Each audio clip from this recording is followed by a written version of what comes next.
Bismillahirrahmanirrahim. Assalamualaikum warahmatullahi wabarakatuh. Masa subuh rahimahumullah. Surah At-Taubah ayat yang ke 109 dan 110.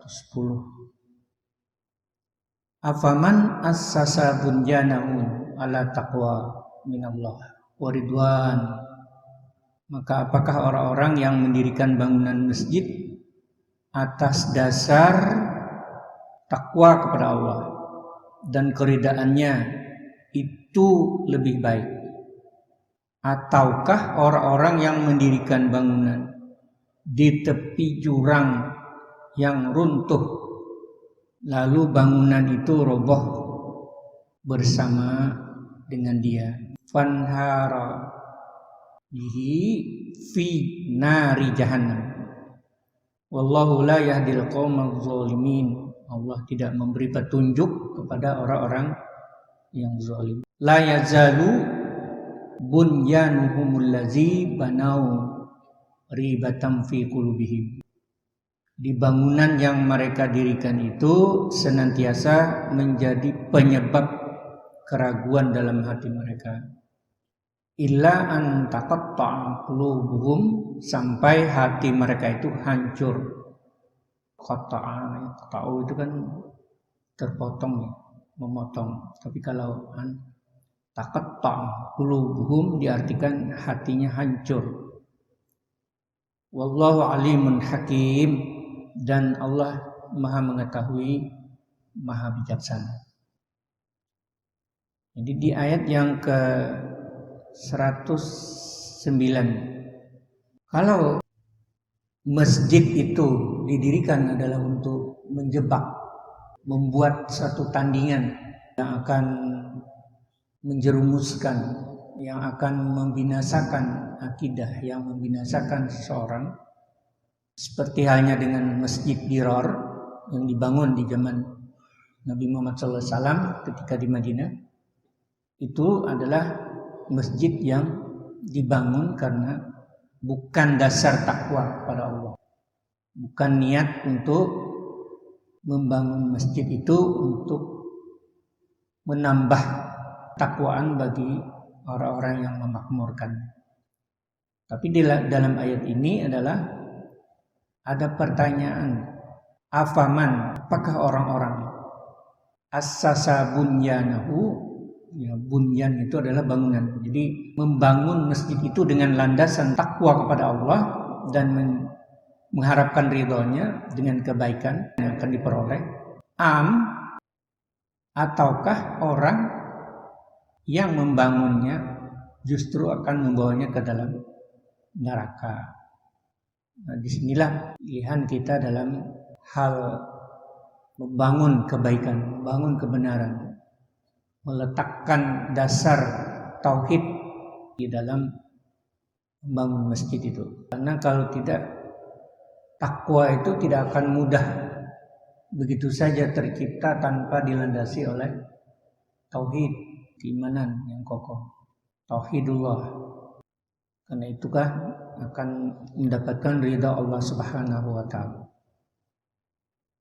Bukan berarti Allah tidak memahami, artinya Allah menyuruh manusia untuk memikirkan dalam-dalam perbedaan yang jelas antara orang-orang yang mendirikan masjid atas dasar takwa, yang ingin mencapai ridha Allah, dengan orang-orang yang mendirikan masjid dengan maksud yang tidak sesuai, dengan maksud duniawi.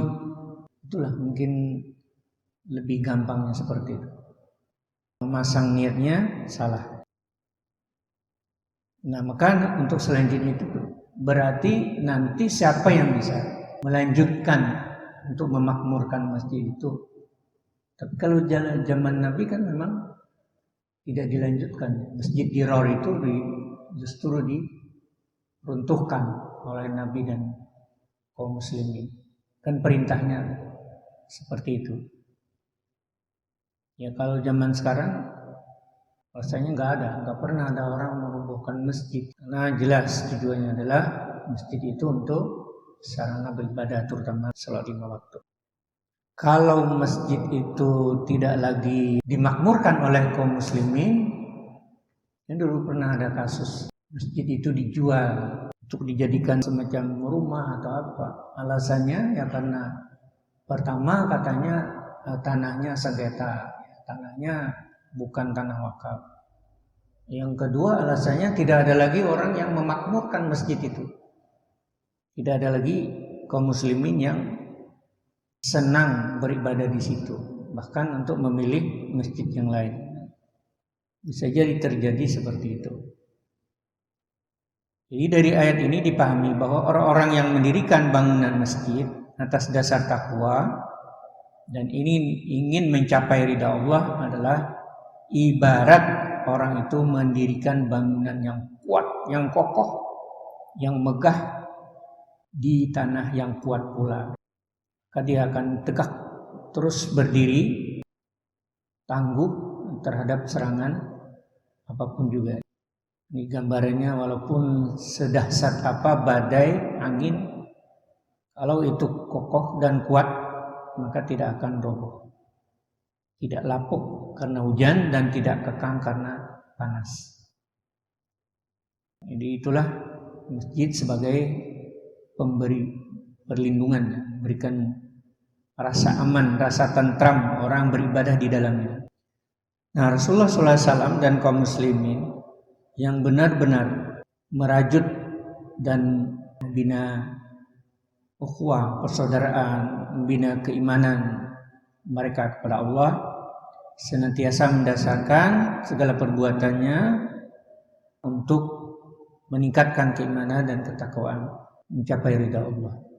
Mereka lebih baik daripada orang-orang yang munafik tentunya, yang melakukan perbuatannya hanya didasarkan kepada niat yang buruk, yang menambah kekufuran dan kemunafikan mereka, serta niatnya untuk memecah belah umat Islam yang terjadi di zaman Rasul dengan pendirian sebuah masjid yang disebut dengan Masjid Dirar.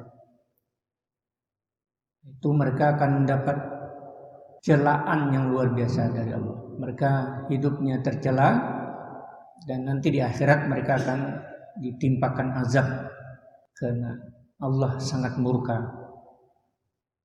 Setelah menjelaskan keberuntungan orang-orang mukmin dan nasib buruk orang-orang munafik dan orang-orang zalim, pada akhir ayat tersebut Allah menegaskan bahwa Allah tidak akan memberikan petunjuk kepada orang-orang yang zalim, orang-orang yang berbuat aniaya. Artinya orang-orang yang zalim selamanya tidak akan memperoleh petunjuk ke arah kebaikan dan keberuntungan. Oleh sebab itu, setiap langkah dan tingkah laku serta perbuatan mereka senantiasa mengalami kegagalan dan mendatangkan malapetaka, baik di dunia maupun nanti di akhirat. Kemudian ayat yang ke-110 ini, dalam ayat ini Allah menjelaskan yang berkaitan dengan la yazalu bunyanuhumul ladzi banau ribatan fi qulubihim. Jadi masjid yang didirikan oleh kaum munafik itu adalah senantiasa menimbulkan kegalauan, risau, ragu dalam hatinya terhadap agama. Agama itu seakan-akan suatu hal yang menjadi beban yang harus dihindari. Karena setelah bangunan masjid itu berdiri, mereka menggunakannya untuk melakukan perbuatan-perbuatan yang jahat, untuk menjebak, untuk memecah dan sebagainya. Di rencana persekongkolan jahat mereka justru dibicarakan di sana, karena mereka tunjukkan itu kepada Rasulullah, diketahui oleh Rasulullah dan juga diketahui oleh kaum muslimin. Inilah yang menunjukkan kemunafikan dan sekaligus kekafiran mereka. Nah, setelah Rasulullah SAW mengirim beberapa orang sahabat untuk merobohkan bangunan itu, kaum munafik itu semakin ragu tentang nasib mereka, serta merasakan ketakutan, gelisah. Jadi keadaan semacam ini baru berakhir setelah hati mereka seakan-akan hancur, terpotong-potong. Antaqatta'a qulubuhum. Jadi kayak digambarkan bagaikan hati benaran tapi dipotong-potong, dihancurkan, sehingga nanti hati itu tidak berfungsi lagi. Kenapa? Karena memang tidak bisa lagi untuk menerima kebenaran, menerima kebaikan, menerima saran. Jadi selamanya mereka senantiasa merasakan kebimbangan, keraguan. Jadi runtuhnya bangunan masjid mereka itu menyebabkan runtuhnya pula pegangan hidup mereka, runtuh pula harapan mereka, sehingga nanti setelah keadaan berikutnya adalah mereka ada di antara mereka yang memang bertaubat, menyesali semua dosa, kesalahan yang telah mereka perbuat. Tetapi kebanyakannya memang membawa mereka kepada siksa neraka. Nah, pada akhir ayat ditegaskan Allah bahwa Allah Maha mengetahui perbuatan hambanya dan Maha bijaksana dalam segala apa yang mereka perbuat.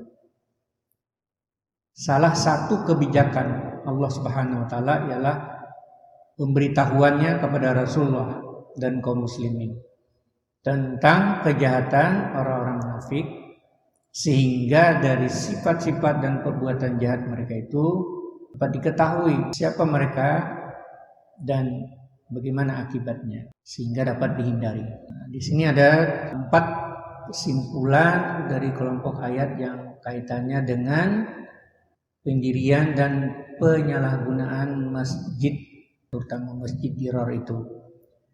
Yang pertama, bahwa kaum munafik itu mendirikan masjid bukan untuk mencapai ridha Allah, melainkan untuk memecah belah kaum muslimin dan untuk menyebarkan fitnah dan memperluas kekafiran dan kemusyrikan serta kemunafikan.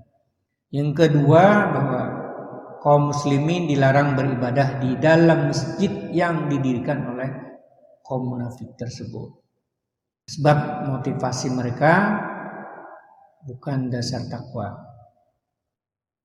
Yang ketiga, bahwa kaum munafik yang mendirikan masjid dirar itu dimaksud jahat. Ibaratnya seperti orang mendirikan bangunan di tepi jurang yang hampir longsor, tinggal menunggu robohnya, sehingga mereka terjerumus ke jurang neraka jahanam.